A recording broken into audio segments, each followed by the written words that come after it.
जो भी BVSc graduates abroad जाके एज अ वेटनेरियन के तौर पे काम करना चाहते हैं, so this video is for those guys. Everyone, welcome to Vetu vlogs. I am doctor Simran, a government veterinary officer and a NAVLE certified veterinarian. तो आज की वीडियो में हम लोग बात करेंगे कि अब्रॉड में हम लाइसेंस कैसे ले सकते हैं, वहाँ पे प्रैक्टिस कैसे कर सकते हैं, कौन कौन से क्राइटेरिया है जो हमें फुलफिल करने होते हैं, BCSE क्या होता है, NAVLE क्या है, व्हाट इज CPE, ये एग्जाम हमें कहाँ देने होते हैं, इनके डॉक्यूमेंट्स जो है वो क्या क्या लगते हैं हमें, या फिर इनकी फीस क्या है।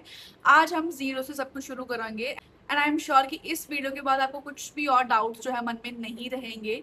सो let's just get start. So there are basically 3 pathways जिससे आप फॉरेन में सेटल हो सकते हो, आप अपनी रजिस्ट्रेशन जो है वो कर सकते हो।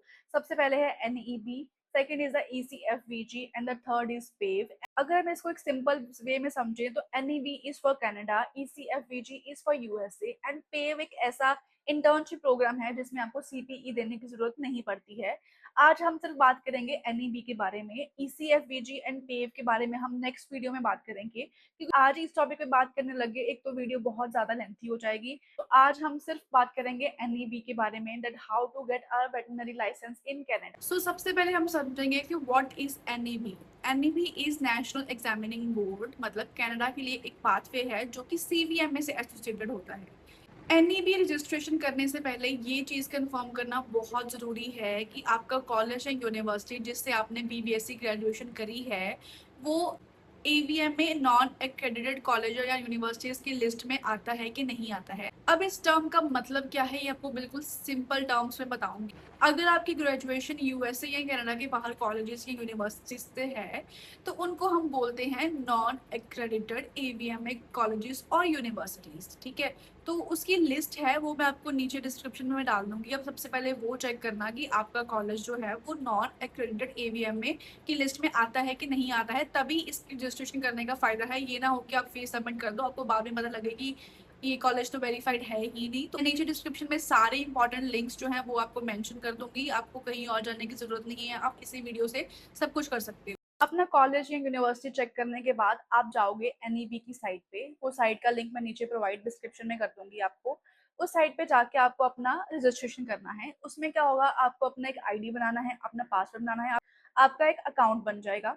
उस अकाउंट में आपने सारी अपनी डिटेल्स जो है वो फिल करनी है एंड एक फीस सबमिट करनी है जिसको हम बोलते हैं registration fees, which is approximately $800।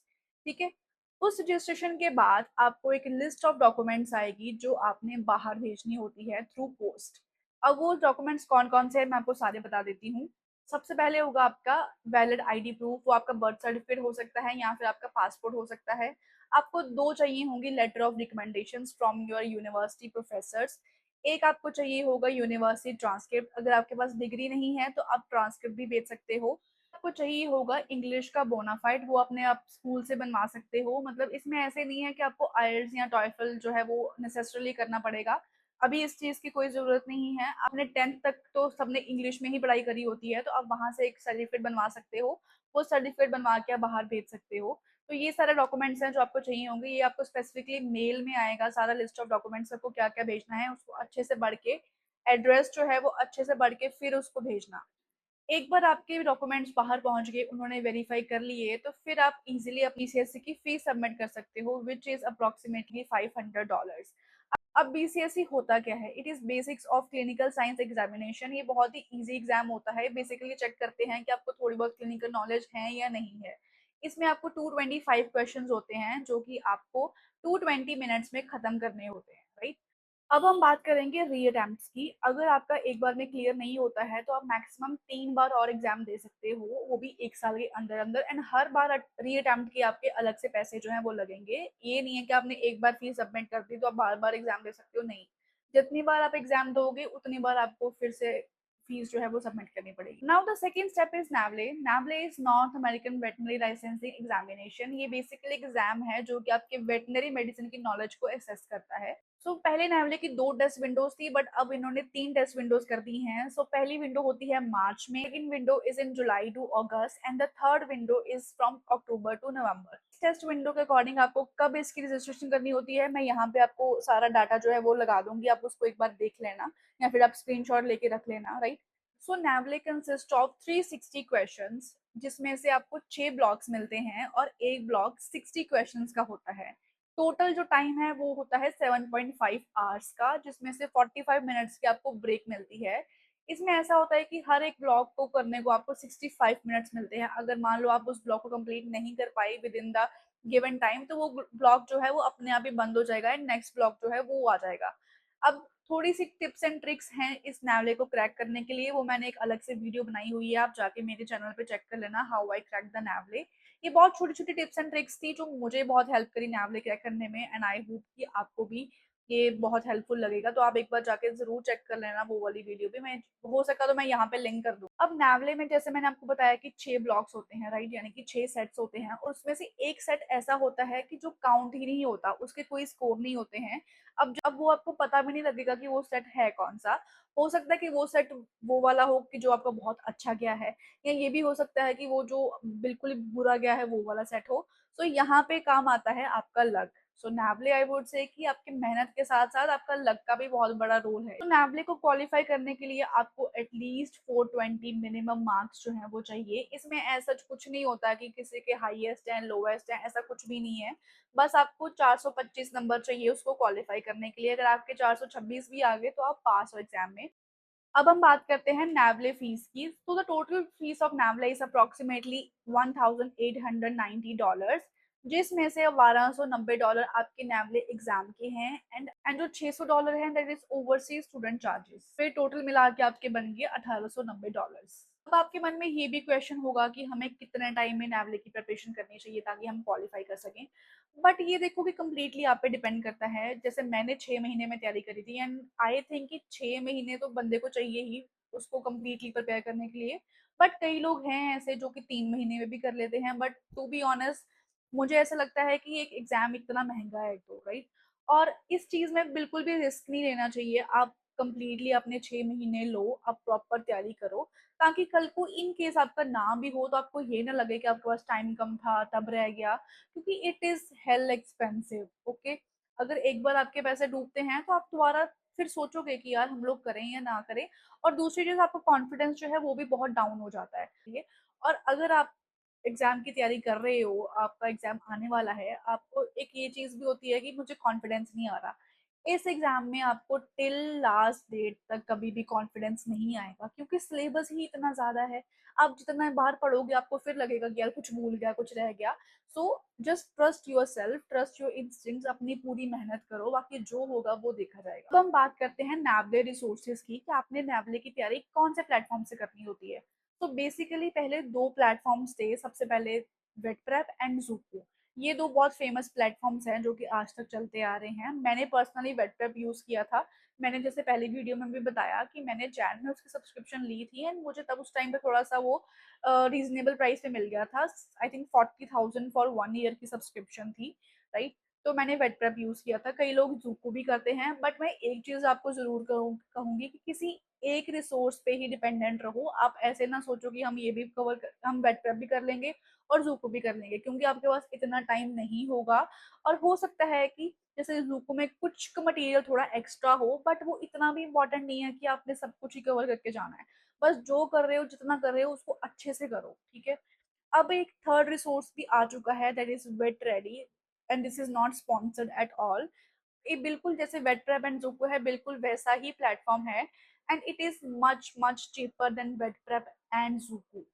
आप एक बार ये चेक कर लेना, मैं नीचे डिस्क्रिप्शन में इसका लिंक डाल दूँगी वेटरेडी का, एक बार वो भी आप चेक कर लेना।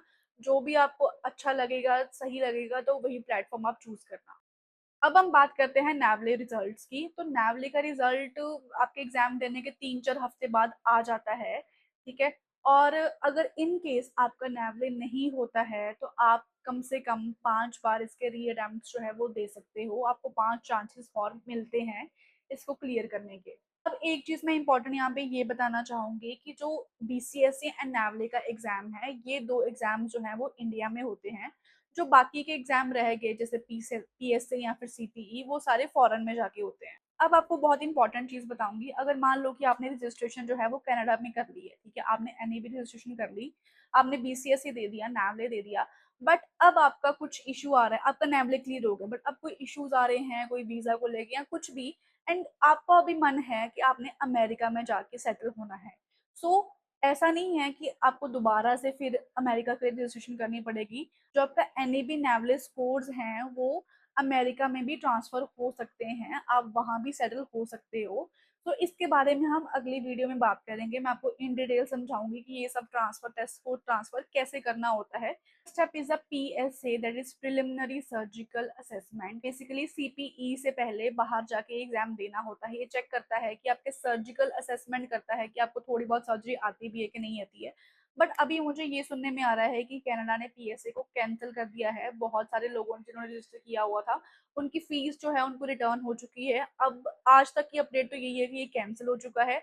बट अगर आगे जाके वो फिर से इसको शुरू कर देते हैं कि आपको एग्जाम देना पड़ेगा तो उसका कुछ नहीं कह सकते। But till date PSA is cancelled. Fourth step is the CPE exam which is clinical proficiency exam. ये एक प्रैक्टिकल एग्जाम है जिसमें आपके medical, surgical and diagnostic skills को असेस करते हैं। बेसिकली वो ये जानना चाहते हैं कि नावले में जो आपने थ्योरेटिकल एग्जाम क्लियर किया है, जो आपको थ्योरेटिकल नॉलेज है, अब उसको आप क्लिनिकली एंड प्रैक्टिकली अप्लाई कर सकते हो या नहीं कर सकते हो, right. CPE consists of 7 exams, that is necropsy, surgery, radiology, small animal medicine, equine practice, food animal medicine and anesthesia।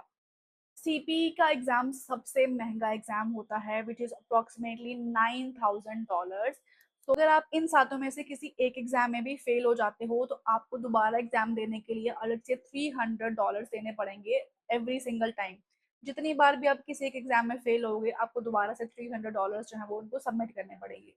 अब कनाडा में सीपीई जो है वो 4 दिनों में होता है। पहले दिन हो गया आपका लार्ज एनिमल मेडिसिन हो गया, सेकंड डे होगी आपकी स्मॉल एनिमल मेडिसिन। ये 2 दिन जो है वो इंटरचेंज हो सकते हैं। थर्ड डे आपका एग्जाम होता है एनेस्थीसिया का एंड फोर्थ डे होता है नेक्रोप्सी एंड रेडियोलॉजी। अब आपका सीपीई क्लियर हो गया तो अब ऐसा नहीं है कि सब कुछ हो गया अब आपको लाइसेंस मिल जाएगा वहां पे प्रैक्टिस करने के लिए, नहीं। क्योंकि जो एनईबी जिसमें आपने रजिस्टर करा है वो आपको लाइसेंस नहीं देता वहां पे प्रैक्टिस करने के लिए। वो बस आपको एक सर्टिफिकेट ऑफ क्वालिफिकेशन देता है, मतलब कि that makes you eligible apply for registration with a provincial regulatory veterinary body. मतलब कि आपको सर्टिफिकेट ऑफ क्वालिफिकेशन मिल गया। अब आपको डिसाइड करना है कि आपको कौन सी स्टेट में काम करना है। हर स्टेट के अलग अलग रूल्स एंड रेगुलेशंस होते हैं एंड जो भी स्टेट आप चूज करोगे वहां पे आपका अलग से एक जुरिस्प्रूडेंस का एग्जाम होगा। मतलब आपको वहां के रूल्स एंड लॉज फॉलो करने होंगे, उसका बेसिकली एग्जाम होता है।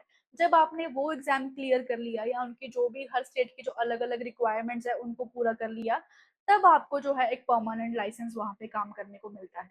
That's how you become a license veterinarian in Canada. This video is meant to give you an overall understanding of the pathway।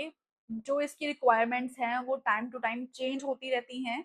So just make sure कि apply करने से पहले आप एक बार दोबारा उनकी रिक्वायरमेंट जरूर पढ़ लो। सारे लिंक्स मैं आपको डिस्क्रिप्शन में प्रोवाइड कर दूंगी ताकि आपको कोई भी प्रॉब्लम ना हो उन लिंक्स को ढूंढने में।